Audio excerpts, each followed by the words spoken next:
Hello friends, how are you? I am Hina. Welcome to my channel Hina Beauty Tips.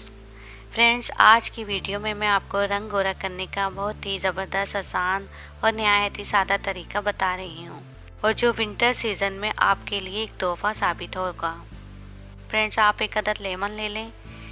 इसके पूरे juice में यानी कि lemon के पूरे जूस में 2 अदद विटामिन ई कैप्सूल डाल दें और फिर इसको अच्छी तरीके से मिक्स कर लीजिए।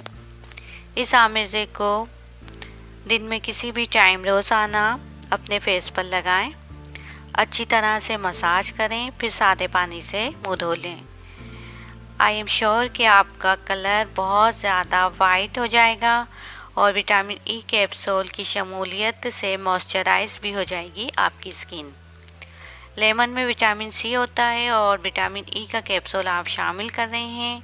ये दोनों चीज़ें विटामिन ई और सी चेहरे की कलर कॉम्प्लेक्शन को बहुत ज़्यादा लाइट, ब्राइट, वाइट और ग्लो करती हैं। इस तरह आपकी स्किन का कॉम्प्लेक्शन बहुत ज़्यादा वाइट हो जाएगा। सो फ्रेंड, ये थी मेरी आज की वीडियो। अगर आपको मेरी वीडियो पसंद आती है, अच्छी लगती है, तो आप इसे लाइक कीजिए और शेयर कीजिए। So friends, thank you for watching my video. If you like my video, then please like, share and comments. And please subscribe my channel. Please click the notification icon bell. And take care. Bye. Allah Hafiz.